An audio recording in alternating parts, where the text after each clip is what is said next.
நீ பட்டயத்தோட கேடகத்தோட ஏன்ட்ட வர்ற.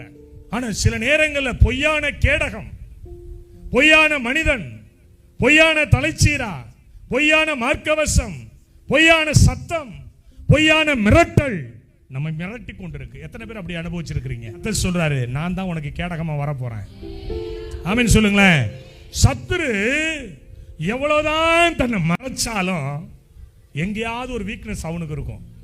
அந்த வீக்னஸை கண்டுபிடிக்கிறவன் தான் ஆவிக்குரிய மனுஷன். சத்துரு நம்ம வீக்னஸை பார்க்க கூடாது, நாம தான் அவனுடைய வீக்னஸை பார்க்கணும். தாவீது சொன்னாரு, நீ பட்டயத்தோடும் ஈட்டியோடும் கேடகத்தோடும் என்னிடத்தில் வருகிறாய், நானும் நீ நிந்தித்த. எப்படி சொல்றோம் பாருங்க, நீ நிந்திச்ச பாரு, இதுவரைக்கும் ஒன்னும் செய்ய முடியாது சொன்ன பாரு, சேனைகளின் கர்த்தருடைய நாமத்தினாலே நான் உன்கிட்ட வர்றேன். ஆமென்.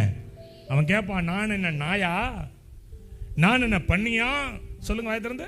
நான் என்ன சிங்கமா? நிறைய பேர் இப்ப சிங்கங்கிறான்.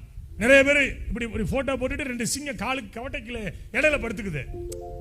நான் அதெல்லாம் பார்க்கும்போது ஓ கோலியாத்து நான் நினைச்சேன். என்ன சொல்லுவேன்? ஆமா, அவனே பார்த்து சொல்லுவான், நான் என்ன நாயா?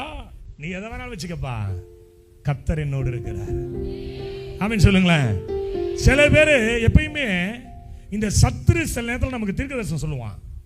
நீ கூர்ந்து கவனிச்சாதான் தெரியும். நாயை எதை கொண்டு அடிக்கணும்? சொல்லுங்க வாய் திறந்து. நாயை, அதனாலதான் அந்த நாயை இவன் கல்லை கொண்டு அடிச்சான். கையை தட்டுங்களேன். சில நேரங்களில் சாதாரண விஷயத்தை வச்சு பெரிய ஆளை கர்த்தர் கவுத்துருவாரு.